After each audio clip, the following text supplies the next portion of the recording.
नमस्कार विद्यार्थी मित्रांनो, आज आपण फ्रिक्शन या टॉपिक वरची काही गणित घेणार आहे. फ्रिक्शन म्हणजे काय हे आपण मागच्या तासाला बघितलेलं आहे.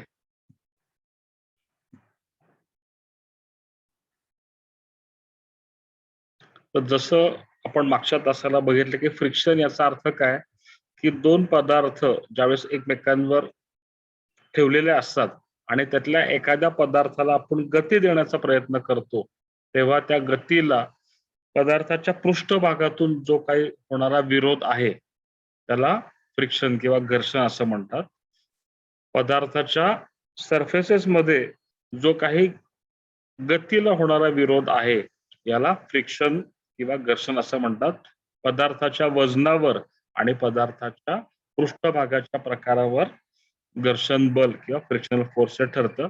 जर पदार्थाचं वजन जास्त तर घर्षण बल जास्त, पदार्थाचं वजन कमी तर घर्षण बल कमी. त्याच पद्धतीने पदार्थ ज्यावेळेस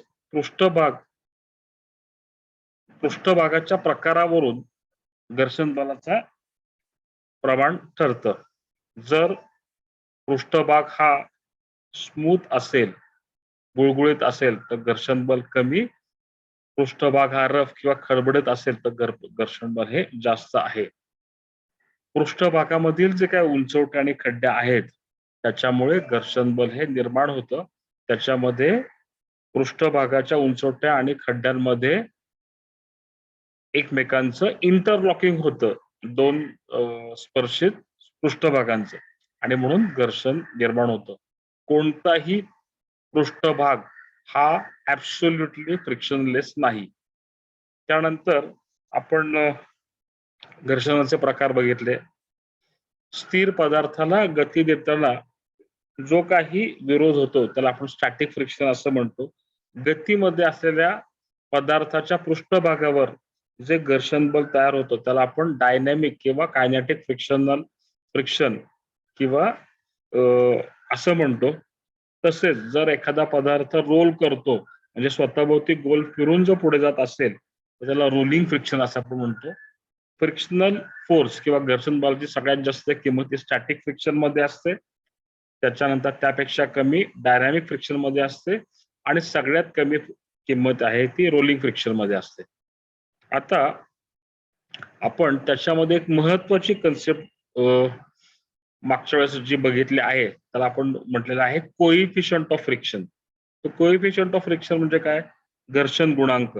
सर्वोच्च घर्षण बल आणि पदार्थाचा वजन यांचा जो काही गुणोत्तर आहे, सर्वोच्च घर्षण बल किंवा पदार्थाचे वजन यांचा जो गुणोत्तर आहे, याला आपण कोइफिशियंट ऑफ फ्रिक्शन किंवा म्यू असं म्हणतो. याला आपण कोइफिशियंट ऑफ फ्रिक्शन किंवा म्यू असं म्हणतो.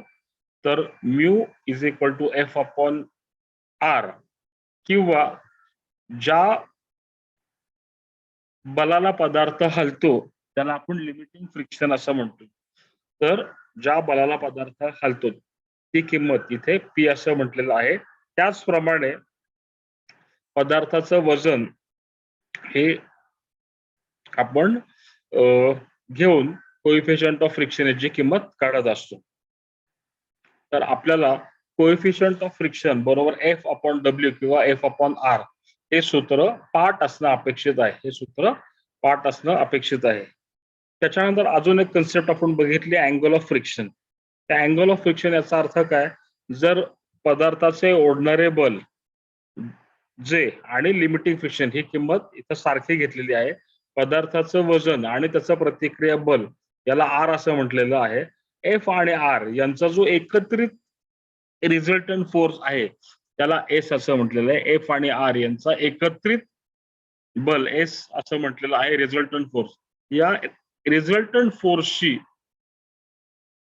जो काही प्रतिक्रिया बलाशी किंवा वजनाशी असलेला कोन त्याला अँगल ऑफ फ्रिक्शन असं म्हटलेलं आहे. त्याला अँगल ऑफ फ्रिक्शन असं म्हटलेलं आहे. याची जर मी टँजंट किंमत काढली, अँगल ऑफ फ्रिक्शन म्हणजे रिझल्टंट फोर्स जो घर्षण बल आणि पदार्थाच्या वजनामध्ये तयार झाला एस याचा, आणि वजन किंवा त्याचं प्रतिक्रिया बल याच्याशी असलेला कोन, याला आपण अँगल ऑफ फ्रिक्शन म्हटले. याची जी टँजंटची किंमत काढली टॅन थिटा, तर ती येते एफ अपॉन डब्ल्यू, ती येते एफ अपॉन डब्ल्यू. पण आपण वरच्या सूत्रामध्ये बघितलं की एफ अपॉन डब्ल्यू म्हणजे घर्षण बल आणि पदार्थाचं वजन यांचा जो गुणोत्तर आहे याला म्यू असं म्हटलेलं आहे, याला म्यू असं म्हटलेलं आहे.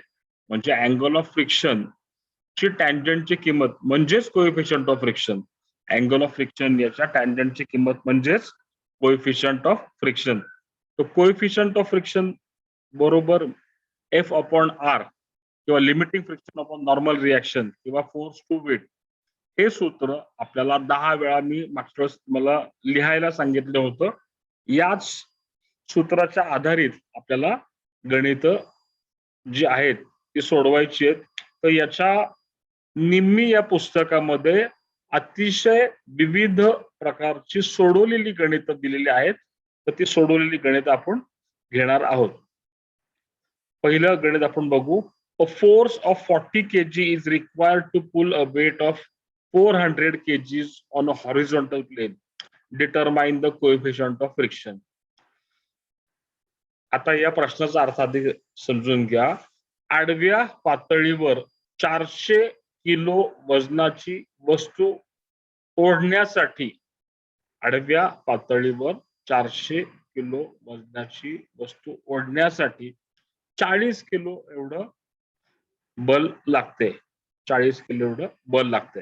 इथं आपल्याला सूत्र वापरायचे कोएफिशियंट ऑफ फ्रिक्शन आणि त्याच्यानंतर त्यांनी या पदार्थाचा कोएफिशियंट ऑफ फ्रिक्शन, या पदार्थाचा कोएफिशियंट ऑफ फ्रिक्शन किंवा म्यू ची किंमत विचारलेली आहे.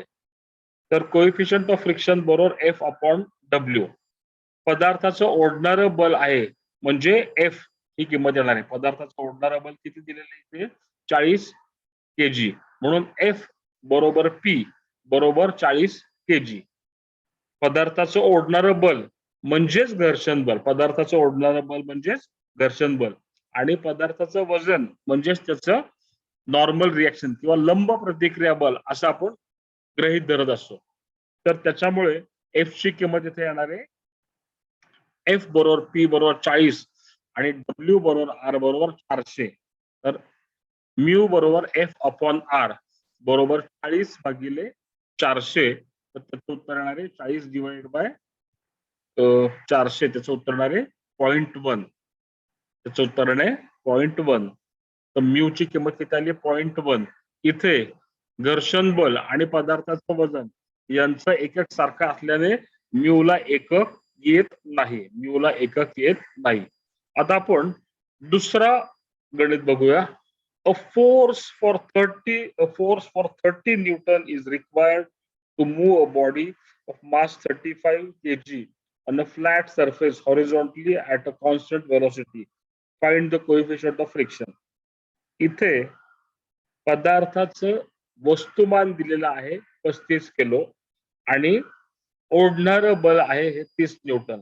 इथे लक्षात आलं पाहिजे की बलाची किंमत न्यूटन मध्ये आहे आणि पदार्थाचं वजन हे पदार्थाचं वस्तुमान दिलेलं आहे, वजन दिलेलं नाही. पदार्थाचं वजन जर घ्यायचं असेल तर त्याला आपण 9.8 मीटर प्रति सेकंड स्क्वेअर या ऍक्सेलरेशन, ग्रॅव्हिटेशनल ऍक्सेलरेशन किंवा गुरुत्वीय त्वरणाने त्याचा गुणाकार करतो. इथे हिशोबाला सोपं जावं म्हणून 9.8 मीटर प्रति सेकंड स्क्वेअर याच्याऐवजी 10 मीटर प्रति सेकंड स्क्वेअर यांनी पदार्थाच्या वस्तुमानाला गुणलेलं आहे. म्हणजे 35 किलो वस्तुमान आहे त्याला मी 10 नी गुणल्यानंतर 35 किलो गुणिले 10 बरोबर 35 किलो 10 मीटर प्रति सेकंड स्क्वेअर म्हणजेच 350 न्यूटन.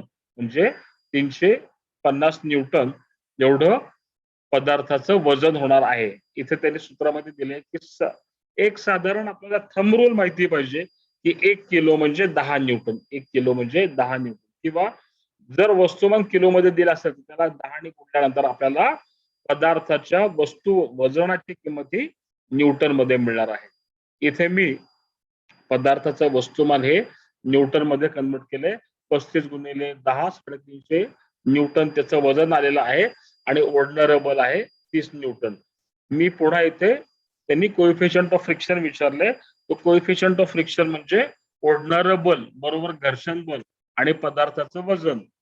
तर 30 न्यूटन भागिले 350 न्यूटन असा गुणोत्तर तो आहे. 30 न्यूटन भागिले 350 न्यूटन हे सूत्र मी सोडवलं. 30/35 याचं उत्तर आलंय 0.086. जसं मी मगाशी सांगितलं की तुम्हाला घर्षण गुणांकाला एकक नाही म्हणून त्याला म्यूला एकक नाही. त्याच पद्धतीने आता तिसरं गणित बघूया. A solid weighs 20 kg. This is placed on a solid surface. How much force does it require to come in motion when coefficient of friction is 0.24? या ठिकाणी पदार्थाचं वजन दिलेलं आहे 20 किलो. पदार्थाचं वजन दिलेलं आहे 20 किलो आणि घर्षण गुणांकाची किंमत दिलेली आहे 0.24 आणि घर्षण गुणांकाची किंमत दिलेली आहे 0.24. इथे पदार्थाला ओढण्यासाठी किती बल लागणार आहे, पदार्थाला ओढण्यासाठी किती बल लागणार आहे हे विचारलेलं आहे. म्यूची किंमत आहे 0.25. पदार्थाचं वजन आहे 20. इथे आपल्याला सूत्र वापरायचं म्यू बरोबर F/W. सूत्र वापरायचं म्यू बरोबर F/W. म्यूची किंमत आहे 0.25, डब्ल्यू ची किंमत आहे 20 आणि एफ आपल्याला काढायचंय म्हणून एफ हा अननोन फॅक्टर ठेवलेला आहे. एफ बरोबर 20 गुणिले 0.25 बरोबर F/20. 0.25 बरोबर F/20. सूत्रामध्ये म्यूची किंमत घातली, डब्ल्यू ची किंमत घातली आणि एफ ची आपल्याला किंमत काढायची आहे. तर एफ बरोबर 20 गुणिले 0.25. 20 गुणिले 0.25. तर एफ ची किंमत आली 4.8 kg. एफ ची किंमत आली 4.8 kg. आता जर एक ढोबळमानाने हे सूत्र कसं चालतं, 0.24 याचा अर्थ काय की जे काही पदार्थाचं वजन आहे त्या वजनाच्या 24% एवढं घर्षण बल लागणार आहे. पदार्थाचं जर वजन 100 असेल तर त्याला 24 किलो एवढं घर्षण बल लागणार आहे. इथे पदार्थाचं वजन आहे 20 आणि म्हणून 20 गुणिले 0.24 4.8 किलो एवढं 24% घर्षण बल लागणार आहे. आणि म्हणून 20 किलो वजनाला जर मला हलवायचं असेल, ढकलायचं असेल, ओढायचं असेल तर त्याला 20 गुणिले 0.24 4.8 किलो एवढं घर्षण बल लागणार आहे. या ठिकाणी जे एकक वजनाचं आहे तेच एकक घर्षण बलाचं येणार आहे. जे एकक वजनाचं आहे तेच एकक घर्षण बलाचं येणार आहे. पुढचं गणित बघू. अ tanker with loaded weight of 14,500 is running on the road. If the coefficient of friction between tire and road is 0.28, find out its force of friction. 14,500 kilo म्हणजे साधारण 14.5 टन एवढ्या वजनाचा टँकर आहे आणि टँकरच्या जो टायर आहे आणि जमीन या दोघांमधला घर्षण गुणांक आहे 0.28. मगाशी मी जसं सांगितलं की 0.28 याचा अर्थ काय झाला की या दोघांमधला जो घर्षण गुणांकाची किंमत आहे, ही तुम्हाला एखाद्या पदार्थाला हलवायला किती घर्षण बल लागणार आहे हे घर्षण गुणांकाची किंमत सांगते. या ठिकाणी 0.28 ही म्यूची किंमत आहे म्हणजे 28% मला घर्षण बल लागणार आहे पदार्थाच्या वजनाच्या. जर 100 किलो पदार्थाचं वजन असेल तर 28 किलो ही घर्षण बलाची किंमत येणार आहे. आता इथे ट्रकचं वजन आहे 14,500 किलो. घर्षण बलाची किंमत आपल्याला काढायची आहे. पुन्हा आपण सूत्र वापरतो म्यू बरोबर F/W. म्यू ची किंमत आहे 0.28 बरोबर F/ वजनाची किंमत टाकली 14,500. तर एफ बरोबर 0.28 इंटू 14,500 म्हणजे 14,500 गुणिले 28% किंवा 28/100 यांनी मी गुणाकार करतो. 14,500 28% किंमत आली 4,060. म्हणजे जर मला पदार्थाला त्या ट्रकला हलवायचं असेल तर मला 4,060 एवढ्या बल दिल्याशिवाय तो ट्रक हा जागेवरून हलणार नाही. घर्षण बलाला जर तुम्हाला ओव्हरकम करायचं असेल तर त्याला 4,060 किलो किंवा 4 टन किंवा 4.06 टन एवढं बल लागणार आहे. अशाच पद्धतीचं पुढचं गणित आहे. A force of 800 kg weight is needed to pull a block weighing 3200 gram किंवा 3200 gram. What is the coefficient of friction? म्हणजे 3200 ग्रॅम वजनाच्या ब्लॉकला हलवण्यासाठी 800 ग्रॅम एवढं मला ओढणारं बल लागतं. 3200 ग्रॅम जॉबला हलवायला मला 800 ग्रॅम एवढं घर्षण बल लागतं. तर पदार्थाचा घर्षण गुणांक काढा. तर ओढणारं बल बरोबर घर्षण बल बरोबर एफ ही किंमत दिलेली 800 ग्रॅम. पदार्थाचं वजन बरोबर डब्ल्यू हे दिलेले 3200 ग्रॅम. म्यू बरोबर एफ अपॉन डब्ल्यू 800 भागिले 3200. त्याचं उत्तर आले 0.25 म्हणजे 25%. पदार्थाच्या वजनाच्या 25% एवढी रक्कम घर्षण बलाची लागणार आहे. येतंय का लक्षात? तर आपण म्यू बरोबर एफ अपॉन डब्ल्यू या सूत्राचा वेळोवेळी वापर केलेला आहे. याच पद्धतीने पुढचं गणित आहे. A force of 40 kg is required to move a mass of 80 kg. म्हणजे इथे 80 किलो वजनाच्या पदार्थाला हलवण्यासाठी किंवा ढकलण्यासाठी मला 40 किलो एवढं घर्षण बल लागते. तर घर्षण बलाची पी बरोबर ओढणारे किंवा ढकलणारे बल ज्याची किंमत आहे 40 किलो. पदार्थाचं वजन आहे 80 किलो. एफ बरोबर 40 किलो आणि डब्ल्यू बरोबर 80 किलो. तर म्यू बरोबर एफ अपॉन डब्ल्यू बरोबर 40 अपॉन 80 बरोबर 0.5 बरोबर 0.5. इथे म्यूची किंमत किती आलेली आहे 0.5 म्हणजे साधारण 50% एवढं घर्षण बलाची किंमत ही जास्त आहे. याचं कारण असे पृष्ठभाग हे खडबडीत किंवा रफ असू शकतात. पुन्हा त्याच पद्धतीने a weight of 10 kg is resting on a horizontal table and can just moved by a force of 2 kg. Find the coefficient of friction. म्हणजे एक पदार्थ हा आडव्या टेबलवर 10 किलो वजनाचा पदार्थ हा आडव्या टेबलवर स्थिर उभा आहे. त्याला मला हलवण्यासाठी 2 किलो एवढं बल लागणार आहे. तर कोएफिशियंट ऑफ फ्रिक्शन म्यूची किंमत काढा. तर कोएफिशियंट ऑफ फ्रिक्शन म्यूची किंमत काढा. तर पदार्थाचं ओढणार बल पी बरोबर एफ बरोबर 2 किलो. त्या वजनाला ज्या बलाला पदार्थ हालतो त्याला आपण लिमिटिंग फ्रिक्शन म्हणतो एफ किंवा इथे ओढणारा बल पी असं आपण म्हणतो. त्याची किंमत आहे 2 kg. एफ ची किंमत आली 2 kg. पदार्थाचं वजन आहे 10 kg. म्यू बरोबर एफ अपॉन डब्ल्यू 2 अपॉन 10 बरोबर 0.2. तर इथे घर्षण गुणांकाची किंमत ही 0.2 म्हणजे पदार्थाच्या 20% हा घर्षण गुणांक आहे. याचा अर्थ जर 100 किलोचा पदार्थ असेल तर मला 20 किलो एवढं घर्षण बल लागणार आहे. तर तो पदार्थ हलणार आहे. अशा पद्धतीच गणित जे आहे ते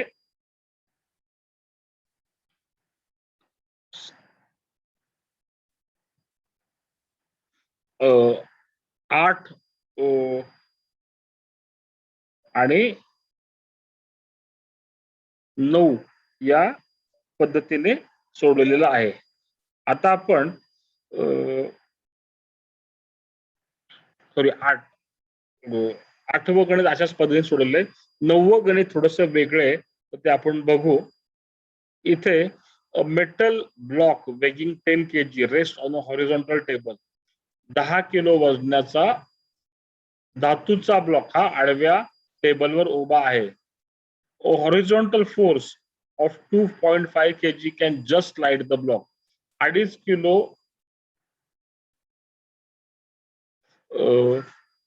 ओढणारे बल दिले असता पदार्थ स्लाइड होतो. यामध्ये नॉर्मल रिॲक्शन, लिमिटिंग फ्रिक्शन आणि कोएफिशियंट ऑफ फ्रिक्शन किती. मला असं वाटतं त्याच पद्धतीचं गणित आहे. इथे पदार्थाचं ओढणारं बल आहे 2.5 kg. यालाच आपण लिमिटिंग फ्रिक्शन असं म्हणतो कारण त्या वजनाला पदार्थ जस्ट हालतोय. 10 kg हे पदार्थाचं वजन आहे. ते नॉर्मल रिॲक्शनची किंमत आहे आणि कोएफिशियंट ऑफ फ्रिक्शन म्यू बरोबर F upon R. F upon R. तर 10 2.5 भागिले 10, तर त्याचं उत्तर आलंय 0.25. 2.5 भागिले 10 त्याचं उत्तर आलंय 0.25. म्हणजे 25% ही घर्षण गुणांकाची किंमत आहे.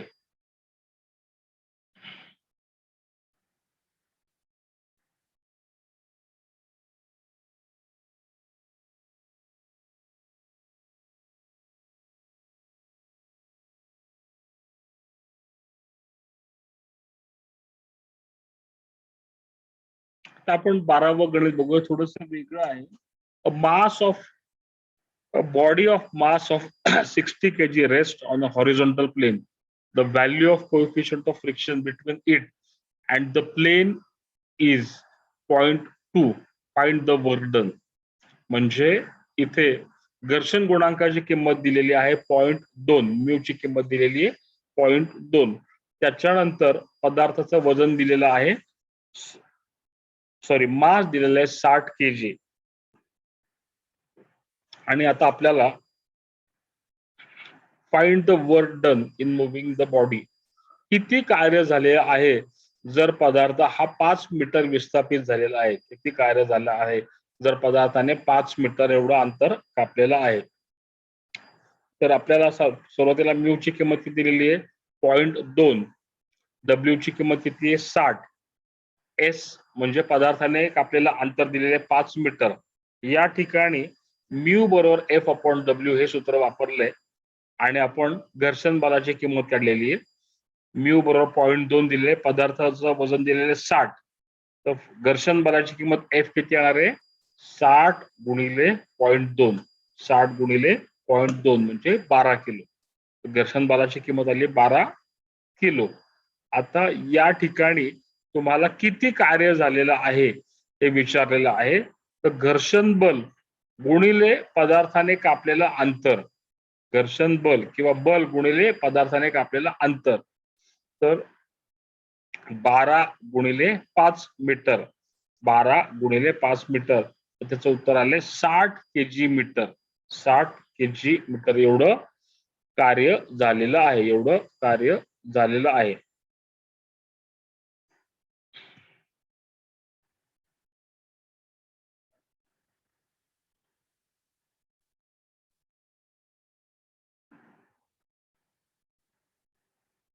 तर अशा पद्धतीची म्यू बरोबर एफ अपॉन आर अशी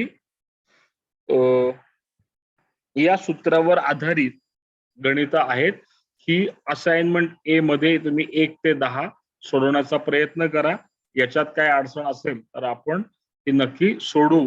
पण मला अपेक्षा आहे की तुम्ही ही गणित सहज सोडू शकताल. याच्यामध्ये या सूत्राचाच फक्त व्यवस्थित वापर करायचा आहे.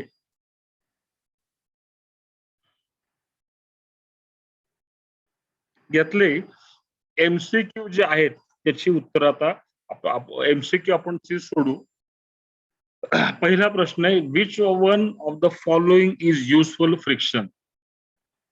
खालील कोणतं घर्षण हे उपयोगी घर्षण आहे. Ring in cylinder, crankshaft bearings, wheel hole bearings किंवा ब्रेक शू लाइनिंग. तर रिंग इन सिलेंडर किंवा क्रँकशाफ्ट बेरिंग किंवा व्हील होल बेरिंग हे घर्षण कमी करण्यासाठीचा भाग आहे. घर्षण उपयोगी जे आहे तर त्याच्यामध्ये जसं आपण घर्षणाचे उपयोग बघितलेले आहेत, त्याचं उत्तर आहे ब्रेक शू लाइनिंग. ब्रेकचे गाड्यांचे जे ब्रेक आहेत तर त्या शू जेव्हा ड्रमला घासतात तेव्हा घर्षणामुळे गाडी थांबते. तर उपयोगी फ्रिक्शन मध्ये त्याचं उत्तर आहे brake shoe lining. Which is between the wheel and road if vehicles are able to run on the roads. म्हणजे कशामुळे वाहने हे रस्त्यावर धावतात, कशामुळे वाहने रस्त्यावर धावतात. तर त्याचं त्यांनी विचारले काय आहे चाकांमध्ये आणि रस्त्याच्या मध्ये. तर त्याचं उत्तर आहे डी घर्षण. की घर्षण हे चाक आणि रस्त्यांमुळे मध्ये असल्यामुळेच वाहने ही धावतात. त्याच्यानंतर एमसीक्यू चा प्रश्न क्रमांक 3, which direction of frictional force acts. Frictional force कोणत्या which direction of motion frictional force act, गतीच्या कोणत्या दिशेने घर्षण बल कार्य करते, गतीच्या कोणत्या दिशेने घर्षण बल कार्य करते. तर जसं आपण घर्षण बलाचे नियम बघितलेत, गतीच्या विरुद्ध दिशेने कायम घर्षण बलाची दिशा असते. गतीच्या विरुद्ध दिशेची दिशा ही घर्षण बलाची दिशा असते. तर 3चं उत्तर आहे बी, ऑपोजिट, विरुद्ध दिशा. आता इथे विचारलंय, एक सूत्र दिलंय, what is the formula for angle of friction. F हा फ्रिक्शनल फोर्स आहे, आर हे नॉर्मल रिएक्शन आहे आणि Q is the angle of friction. तर टॅन क्यू म्हणजे टॅन थिटा किंवा टॅन क्यू बरोबर F upon R. Tan Q बरोबर एफ अपॉन आर हे अँगल ऑफ फ्रिक्शनची किंमत आहे. जर अँगल ऑफ फ्रिक्शन क्यू असेल तर त्याचे टँजंटची किंमत ही काय, घर्षण बल आणि त्याचं वजन किंवा नॉर्मल रिएक्शन यांचा गुणोत्तर. आता तुम्हाला एखादं गणित तर येईल किंवा तुम्हाला कोएफिशियंट ऑफ फ्रिक्शनचं सूत्र विचारलं जाईल. तर इथं दिलेलं आहे कोएफिशियंट ऑफ फ्रिक्शनचं सूत्र योग्य कोणतं आहे. तर आपण आता मगाशी बघितलं, मी तुम्हाला मगाशी सांगितलेलं आहे की तुम्ही 10 वेळा हे सूत्र सोडवायचं आहे, लिहून घ्यायचं आहे. कोएफिशियंट ऑफ फ्रिक्शन म्यू बरोबर F upon R. Coefficient of friction बरोबर म्यू बरोबर F upon R.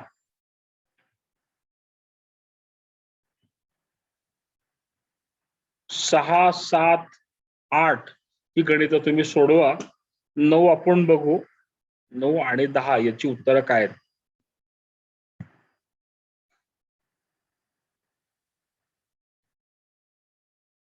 Which is necessary to avoid production of heat? Which is necessary to avoid production of heat? आता 2 त्यांनी दिले, काय आवश्यक आहे उष्णता कमी करण्यासाठी. तर इथं उत्तर आहे सँड, कूलंट, लुब्रिकंट आणि सॉल्ट. तर याचं उत्तर येणार आहे बी, कूलंट. तर कूलंट हा उष्णता कमी करतो आणि लुब्रिकंट हा घर्षण कमी करतो. इथे आपल्याला विचारलंय की उष्णता कमी करण्याचं उष्णता कोण कमी करतं, तर त्याचं उत्तर येणार आहे बी, कूलंट. कारण कूलंटचं कार्य आहे उष्णता कमी करणं. प्रश्न क्रमांक 10, which is been use for reduce, which is using for reduce the friction. काय आपण वापरतो घर्षण कमी करण्यासाठी, सँड, कूलंट, कोल का लुब्रिकंट. आपण घर्षण कमी करण्यासाठी लुब्रिकंटचा वापर, ऑइल आणि ग्रीसचा वापर करत असतो. तर मला असं वाटतंय फ्रिक्शन किंवा घर्षण बलावर आधारित गणित, वेगवेगळ्या प्रकारचे सोडवलेल्या गणितांवर आपण थोडासा अभ्यास केला. त्याच्यानंतर त्याच्या घर्षण या धड्यावरची जी काही MCQ आहेत ती आपण आता सोडवलेली आहेत. तर माझं सर्व विद्यार्थ्यांना रिक्वेस्ट आहे की तुम्ही गणिताच्या धड्यामध्ये, जसं मी तुम्हाला आधी सांगितलं होतं की घर्षणाचा धडा लिहून काढायचा आणि त्याच्यानंतर सुरुवातीला घर्षण गुणांक किंवा कोएफिशियंट ऑफ फ्रिक्शन हे सूत्र 10 वेळा लिहायचे. त्याच्यानंतर अँगल ऑफ फ्रिक्शन हे सूत्र 10 वेळा लिहायचे. त्याच्यानंतर सोडवलेली गणितं लिहायची आणि त्याच्यानंतर असाइनमेंट सोडवायला घ्यायचे आणि MCQ सोडवायचे. तर आता आपण MCQ सुद्धा इथं सोडवलेला आहे. ज्या वेळेस तुम्ही हे पूर्ण करताल त्या वेळेस तुमचं घर्षणाचा धडा पूर्ण होईल असं मला वाटतंय. तर सर्व विद्यार्थ्यांनी घर्षण बलाची गणित आणि MCQ सोडून ही व्हॉट्सअपवर ग्रुपवर टाकायची आहेत. मला असं वाटतं आता आपण इथं थांबू आणि पुढच्या तासाला आपण नवीन टॉपिक घेऊ.